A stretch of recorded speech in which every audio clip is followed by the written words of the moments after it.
नमस्कार, आप देख रहे हैं सी इंडिया न्यूज, एक अनदेखा सच, और मैं हूं आपके साथ अनीशा। मध्य प्रदेश सरकार ने प्रदेश में 1 तारीख से अहाते बंद करने का निर्णय लिया है, जिसको लेकर कांग्रेस के मीडिया पैनलिस्ट प्रमोद द्विवेदी ने प्रदेश सरकार पर गंभीर आरोप लगाते हुए कहा कि प्रदेश में पहले शराब के अहाते खुलवाना, फिर उसे बंद करना, इससे ऐसा लगता है कि मध्य प्रदेश सरकार आगामी चुनाव को लेकर इस तरह से काम कर रही है। लेकिन अब प्रदेश की जनता समझ चुकी है कि भाजपा सरकार डर गई है।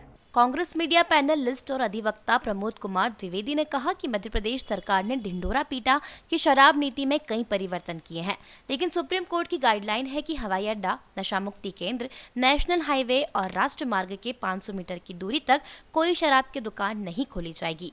यह प्रावधान है, लेकिन सुपर कॉरिडोर क्षेत्र में खेत में शराब की दुकानें खुली हुई हैं, जो नियमों के खिलाफ है। अधिवक्ता प्रमोद कुमार द्विवेदी ने मीडिया से चर्चा करते हुए कहा कि मुख्यमंत्री शिवराज सिंह चौहान से पूछना चाहता हूं कि आप पहले की शराब नीति का पालन कर ले और जो खामियां हैं उसे दूर कर ले।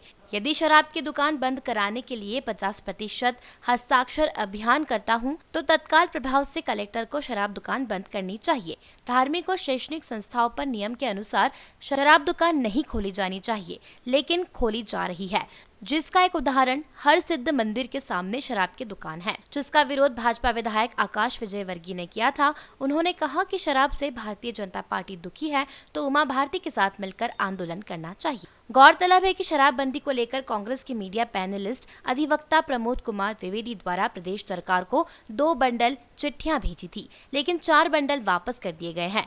दरअसल मध्य प्रदेश में शराब की आग बढ़ चुकी है, जिसको लेकर अब मुख्यमंत्री शिवराज सिंह चौहान डर रहे हैं और इसी के चलते प्रदेश सरकार ने प्रदेश में अहाते बंद करने का निर्णय लिया है। अधिवक्ता प्रमोद कुमार द्विवेदी ने कहा कि कुल मिलाकर आगामी विधानसभा चुनाव में सरकार बनाने के लिए ये एक चुनावी रणनीति भाजपा सरकार की है।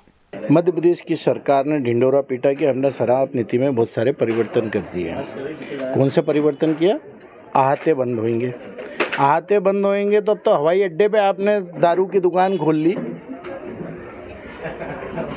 नशा मुक्ति के केंद्रों के सामने आपकी शराब की दुकानें हैं, नेशनल हाईवे और राष्ट्रीय राजमार्ग सुप्रीम कोर्ट की गाइडलाइन है और शराब नीति के अंतर्गत ये अहम प्रश्न है कि 500 मीटर के दूरी बाद आप शराब की दुकान खोल सकते हैं। आप इसका उदाहरण देखना चाहेंगे तो सुपर कॉरिडोर क्षेत्र में जाएंगे तो छोटा बांगड़दा की एक शराब की दुकान खेत के अंदर खुली है, लेकिन आप यहीं की यहीं जाएंगे तो पूरा आपको Lasudia Mori, national highway, Maksi road, Simhastha में उज्जैन के अधिकांश रोडों पर शराब की दुकानें, यहाँ तक कि VIP road, Indore Bhopal road पर भी आपको शराब की दुकान राष्ट्रीय राजमार्गों पर खुली मिलेगी। मैं मुख्यमंत्री जी से पूछना चाहता हूँ कि आप तो पहले की शराब नीति का पालन कर लें और जो खामियां हैं उसको दूर कर लें। अगर मैं शराब की दुकान बंद कराने के लिए 50% नागरिकों के हस्ताक्षर कर देता हूं, तो उसी दिन कलेक्टर को सरकारी नियम के अनुसार उसी स्थान पर शराब की दुकान बंद कर देनी चाहिए। धार्मिक स्थलों पर और शैक्षणिक स्थलों पर नियम और कायदा कानून है, वहाँ पर शराब की दुकान खुली नहीं सकती है, तो फिर कैसे खुलती रही? इसका उदाहरण है कि हरसिद्धि मंदिर पे विधायक इनका पत्र लिखता रह गया। विकास यात्रा के समय क्या उनकी आंखों में दूसरा चश्मा था कि हरसिद्धि मंदिर पे आज भी शराब की दुकान खुली हुई है? ये रमेश मेंदोला जी, जिस ठेकेदार के साथ इनका इश्तेहार चलता है, सूरज रजक, उसकी दुकान बंद कराने के लिए इन्होंने महिलाओं के साथ धरना दिया था, फिर इश्तेहार कैसे चल पड़ा? कौन सी नैतिकता है? और अगर शराब से आपकी महिलाओं बहुत दुखी थी भारतीय जनता पार्टी की, तो उमा भारती के साथ आंदोलन करती, मेरे साथ जो मैंने अराजनीतिक आंदोलन चलाया था उस आंदोलन में आती। या मैंने मुख्यमंत्री से पूछना चाहता हूं कि 2 बंडल तो आपने चिट्ठियों के ले लिए थे, बाकी 4 बंडल वापस क्यों कर दिए थे? क्या लगता है आपको उमा भारती को बहलाने के लिए इस तरह की आपका? तो मैं मध्य प्रदेश में यह आग बन चुकी है। मैंने केवल 1 महीने की मेहनत के अंदर इंदौर जैसे शहर में कुछ क्षेत्रों में ही जो आग देखी थी, सरकार ने उसको महसूस किया। सरकार को ये लगा है कि ये मुद्दा कांग्रेस ले करके अगर निकल पड़ी तो महिलाएं भाजपा के खिलाफ जाएंगी कोरोना का दुष्प्रभाव जो सबसे बड़ा है वो घर घर के अंदर आर्थिक मंदी का है।